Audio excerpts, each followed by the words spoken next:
Today, I'm not going to talk about cars, I'm going to talk about coffee. Amir from Difference Coffee flew in from London with a very limited supply of this most expensive coffee I'm going to try today.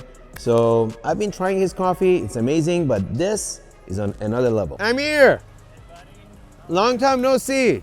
Hey, last time I saw you was in London. That's right, yeah. Oh my God, I can't wait to try this most expensive coffee. Listen, I can't wait to try this coffee either. Yeah. It's my first time, so I hope I... Oh, you haven't tried it? No. It would be nice if I know how to open the door. But here we go. Well, welcome to my palazzo. Come on in. Amazing place. Well, I thought what better place to have a sit down and try your coffee in my garage. Let's do it. Right? I'm here with Amir from Difference Coffee, arguably one of the top quality coffee makers in the world. And today he has something super special. I think the most expensive coffee on the planet.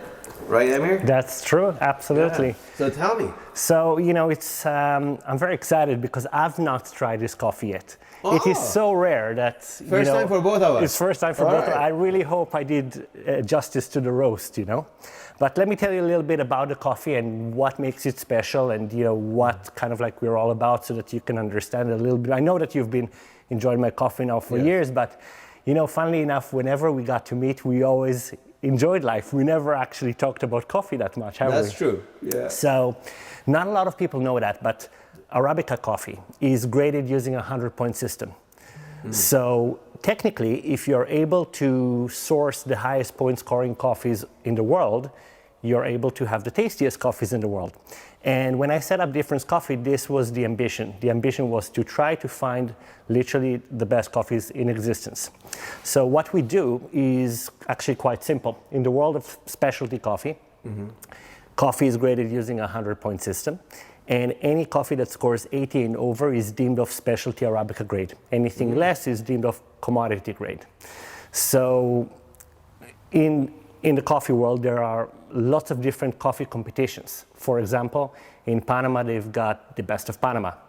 There is a series of competitions called Cup of Excellence, which is done in lots of different places. And what happens is that many farms get to compete. During the harvest, they bring their best lots into the competition. And the coffee gets scored, first of all, by a panel of national graders and then by a panel of international graders. So it can be cupped like over 100 times each coffee. Wow. And it's scored independently. And then you get like a mean score. Any coffee that scores 86 or 87 and over is basically becomes a competition winner. And then all the winners are taken to an auction. So what happens then is if you're able to bid and buy lot number 1, the champion coffee, you're able to buy literally what is regarded by all the experts in the world, you know, in terms of, as a top grade coffee. Wow. Today, what I brought for us to try is lot number 1 from Panama, best of Panama. It scored 96.5 points. Wow. So it is the highest point scoring coffee on earth in any competition. You're kidding me. So there's nothing higher than 96? No, this is literally the highest point. And it was auctioned off, there was only 50 pounds, I think it's 25 kilos of it in the world, that's it. And a group of roasters, predominantly from Asia, Japan and so on, and myself, basically entered the competition, the auction I should say, and we bid on it and we won. And we won the coffee for $10,005 per kilo. Per kilo? So that is literally the most expensive coffee on earth. Over $250,000? Yeah. It was a very expensive lot.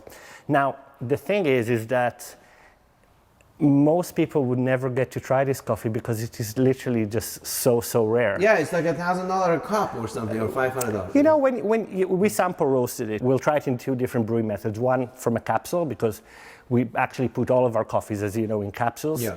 So a lot of people think, capsules coffee doesn't taste good. Yeah. But the truth is that ultimately it's down to the level of coffee that you put in the cup, in the capsule itself. You know, one of the things that I wanted to show you is when we put coffee in a capsule, I mean, essentially it's just basically just ground coffee, right? Yeah. So whenever I go to a restaurant, I always like to show the chef this to see this how little full it is. experiment. Oh, wow. I mean, if you take this coffee, for example, right? Yeah. And just give it a smell.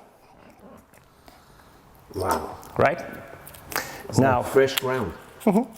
Now, I'm not going to say who does the next capsule. There are many people that do great capsule, but if you take, let's say, the leading brand, and you try this one in comparison. Oh my God. Right? It's not even as potent.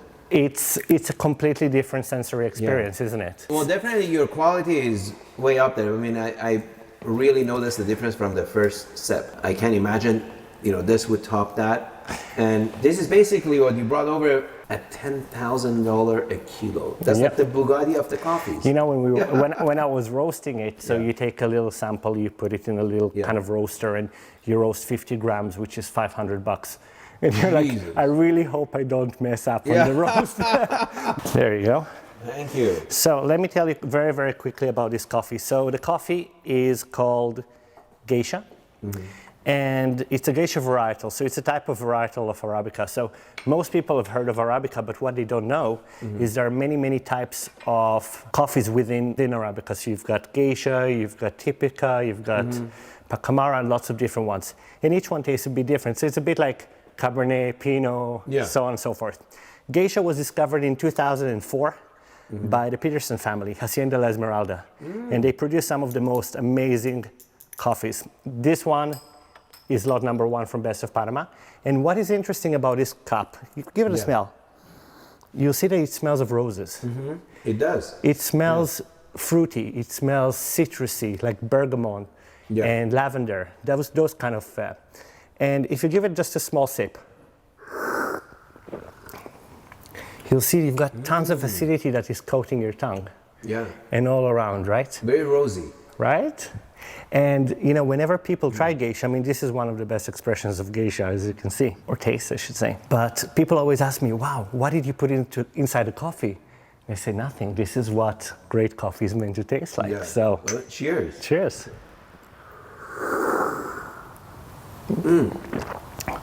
Now, was this the most expensive coffee? This or is not yet, or a warm-up? This is late. No, this is definitely different than what you send me every month. Well, this is So literally I just basically drank $250. Yeah, something like that. Yeah. But it's just so Can we do different, one more? isn't I'm it? just kidding. Well, we actually have one more capsule, so we can definitely brew another cup. Isn't it special, huh? Yeah. It just tastes so different. And what is nice about it, if you think about when you try it, it's just so complex. And afterwards, when you drink coffee, sometimes you need sugar or you need milk. No, this doesn't need anything. Doesn't need anything. Yeah, so much flavor, and it has a good aftertaste too. That's it. It's the longevity of the aftertaste, and you can still feel it now, can't you? Yeah. And it just lingers in such a nice way. It costs $250,000 for 10 kilo. Oh my God, or 25 kilo. It's something special. Now, what I want to do as well is, since I've seen that you also drink some long coffee too. Yes. You don't just drink our shots. Yeah. I thought it would be really nice to try the coffee from as a pour over. Wow. So this is, by the way, the coffee post roast. And if you like this smell, I wish you guys could smell this. I'm scared. Don't drop any beans. Don't drop each bean. Is there probably $50 $50 a bean, right? So freshly ground coffee. Why is freshly ground coffee so important? Coffee degasses and oxidizes. That's how it loses taste. And therefore, if you grind it, like within 15 minutes from grind, you're going to lose a lot of flavors. Really? Yeah. One of the reasons that I like capsules so much is because we grind the coffee literally into the capsule and we seal it. So it preserves all that. Yeah. It preserves all the aromas and it stops the coffee from degassing and oxidizing. So basically you can keep it in the capsules for up to 2 years. And it would literally taste pretty much the same. I've tasted my coffee, I've tasted samples that were like 1 year old. Yeah. And I couldn't differentiate the taste. They were literally the same. Really? As fresh as can be. Awesome. Yeah, that makes sense. This is all from the time you grind it to the capsule is what matters. Absolutely. This particular grinder by a friend of mine is called Comandante, and it's the industry standard. Wow. Why is it industry standard? It costs about, I think, $300-400, this little one. And it uses the sharpest burrs. And what you're trying to do is you're trying to have, when you grind coffee, you're breaking down it into tiny pieces. Yeah. So if you've got lots of big pieces known as boulders, they will under extract compared to the rest. And if you've got a lot of fines, they will over extract compared to the rest. By having a really good grinder, precise grind. You have a very good distribution that most of the the ground is kind of like in the center, and in that way you get an even extraction. Wow. So I learn something new every minute. So when we grind into capsules, for example, we use grinders that cost over 10 grand. You're kidding. So a lot of people don't understand what capsules. But this is still pretty expensive for a traveler's grinder. $300-400. It is the best. Yeah. All right, let's try this now. I mean, please smell that. Oh wow! So let me show you how we're gonna brew that. So is the kettle on? Okay. So the important thing to do. Yeah. Let me first of all just make sure that it's sitting on an even bench. So what happens is when you brew coffee, I want you to think a second of coffee a little bit like tea. Let's say that you take a pot of water and you've got your tea bag, and you put it for 2 seconds. You're not really going to dissolve any. No, taste, you gotta right? let it brew. You gotta let it brew. And if you put it and you leave it there for an hour, you'll over extract the tea and it will taste very astringent, right? Yeah. Same thing with coffee. Coffee has a certain window and it has a certain ratio. So whenever we brew coffee, one of the things that we want is to make sure that we've got the correct amount of beans, ground beans, to water. And that the coffee brews for a particular time and temperature, so that you'll get the extraction correct, you get the extraction balanced. Now, a lot of people say, how do you measure the extraction? How do you know whether something is correctly extracted? So we have this tool called the coffee refractometer. And what we do here is after we brew the coffee, we take a little sample of it and we test from the sample what percentage of it contains water and what percentage of it contains coffee. So we can then adjust. This guy's the coffee scientist So here. we can adjust everything. We can adjust the grind and all the variables to make sure. So that's how it works. With capsules, by the way, that's how we do that on the line. So we grind the coffee into it, we make some coffee, and then we test the capsules, we test the extraction, and we see that it's balanced. When it's balanced, then we thank God I don't need this machine, because you sent me that the espresso machine you sent me a few years ago. That does it all automatic. Precisely, that's the advantage of it. Perfect. I think today I'm having over $1,000 worth of coffee here. I feel very blessed. Easily. Right, so the way that we extract the coffee is using a 3-pour process. The first pour, we're just going to put about 50 grams of water into it. I got to show this for my wife because she loves this kind of stuff. Perfect. Now, do you see that there's kind of like bubbles forming here? So this is carbon dioxide, which is coming out from the bean post-roast. So what happens here is the roast is really fresh. I've roasted it only a few days ago in preparation. You need to have those few days for the coffee to just settle down a little bit. So the second pour, we're taking it to 150 grams. And we're just going to agitate it just a little bit because we want to make sure that nothing sticks to the side and it all comes down. And you want to make sure that the bed of the coffee is straight so that all the water goes through it in a uniform way, because if you were to do it and you'd only bring coffee in one place rather than the other, the coffee would over-extract one place and under-extract from the other side. So we don't want that. And the third pour, we're keeping it to a ratio of 60 grams per liter. So this is about 240 on the dot. Wow. On the dot. I didn't know that. Oh, that's pretty cool. It measures it digitally down there. Precisely. And it should take anything between 1.5 to 2 minutes to get it right. What is going to be really interesting is to see how the coffee tastes as an espresso versus a filter. I was going to just ask you, that is obviously more concentrated as an espresso versus this. So what happens is, if you think about it, when you extract coffee, like I said, you've got different ratios. So when you're doing filter, about 1.5% of the drink is going to be coffee. The rest is going to be water.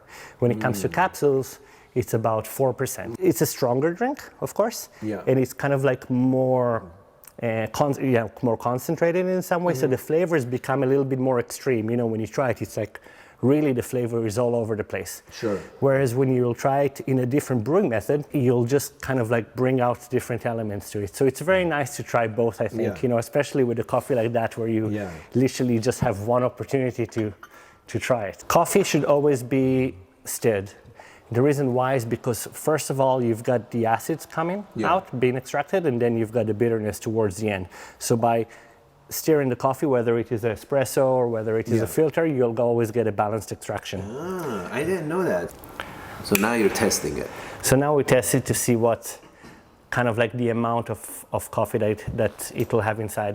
I'm looking for anything between 1.3 to 1.4. We've got 1.37. You're Perfect. a pro, Amir. I managed to get it right. You're a pro. Listen, you know, I'm so happy I managed to do it. Can you imagine if it was 2 or 1 or something like that? So you might be wondering about the gold cup. Yes. A lot of people ask me about the gold cup. I love the gold cups. Thank I you. know you sent these to me a couple of years ago. It was different style. It was longer and narrow. So this particular cup is a cup which I've developed over a course of 4 years. And what it is, it's about really maximizing the aromatic delivery from the cup. So you see this little ridge. From the angle. Yeah, and the head space. So it's a bit like the riddle of coffee cups, really. If you look, you've got this little ridge here that shows you where you should stop the espresso. So that is essentially where it needs to stop. Yeah. Now this is again much lighter. Yeah. Similar. It's hard to drink this after the espresso. The espresso is so potent and so concentrated and strong. So this one, obviously, I can still pick up the same taste, you know, aftertaste, but much milder. What is interesting is, I mean, this is very Moorish. You can drink a lot more of that than espresso, because espresso is a much more powerful drink in a way, you know. It was developed as, if you think about it, a lazy man's extraction, really. You know, a lot of people come to me and go, oh, you know, capsules versus traditional. I'm like, well, that's actually, both of them are quite lazy. I mean, the coffee traditionally has always been served this way. But anyway, what is really nice is that you can see by comparing both of these cups, just how you can get the same kind of aromatics, the same kind of flavor profile, both from that or a capsule, or really it's all about the bean, because I always say, you know, the taste comes from the bean, not from the brewing method. You know, it's true. You know, if it didn't happen in the field, it's not like going to happen in your cup. Yeah, it's like wine. Precisely. Same thing, you know, in the soil. Precisely. It's all about the growers, you know, so. Now you have so many, you send me capsules you know, on a monthly basis. I've been getting them for 2 years. And I know you have so many different variations. Sure. Which one comes closest to like this geisha? So this geisha. So let me.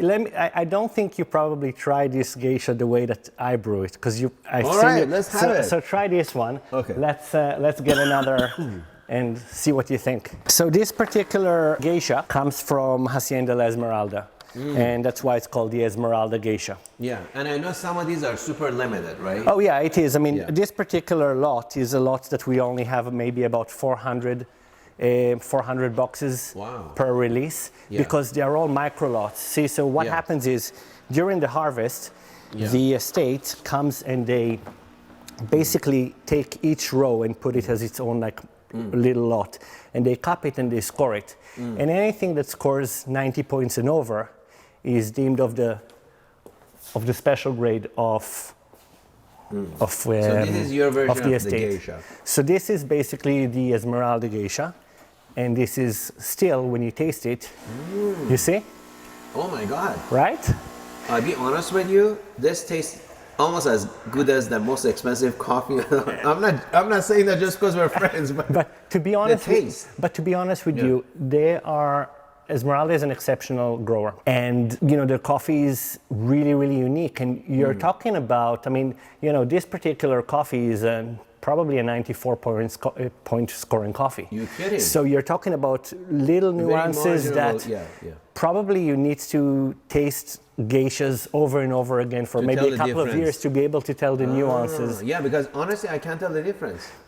You know, it's a bit like wine, so it's all about practice. Yeah, can I see that box? Yeah, sure, absolutely. So this is the Geisha, and you make 400 of these a year? So we make each release, we make 1 to 2 releases per year, and we do about 400 boxes each because they're very, very, very limited. You know, and what would you sell these for? Because there comes 10 in a box. So right? It's a box of 10. We sell it in the UK for £50. I think it's about, I don't know, $80, cheap. $90. It's less than £10, less than $10 a capsule. Which, if you think about it, for being one of the most expensive coffees that exist, it's actually rather affordable in some way. Sign me up. No, I really like the taste. I love the flavor and aftertaste. It is almost identical to the first most expensive coffee. It's very, very similar because it's a very, well, first of all, it is a very, very high scoring geisha to begin with from, you know, one of the most coveted estates. So Esmeralda won more Best of Panama competitions than any other estate in the world. So we work with them now for many years, and one of the things that we're very fortunate is because we work with so many Michelin restaurants, literally some of the best chefs in the world, including some of the best chefs in Italy. We formed relationships with the estates such that they give us some of their best lots too, because they know that we'll put it in the best kitchens on earth. So that's you why get priority because the distribution is, you know, you go for the 5-star restaurants and at the end of hotels. the day, it's all about relationships, isn't it? Of course. So, well, this was such a treat. Thanks for coming down and thanks for sharing it. Last time I saw you was in London, and now right? you're down here in my garage drinking the most expensive coffee. Yeah, very exciting. Thank you. Well, if you guys want to get more of his amazing coffee, check the link below on the video. And thank you, Amir. I can't wait to try those capsules. By the way, guys, these are 24 karat gold cups, $400, and they're not for sale. But if you subscribe to my channel, like the video, and comment down below, I'm gonna pick a lucky winner, and I'm gonna buy one of these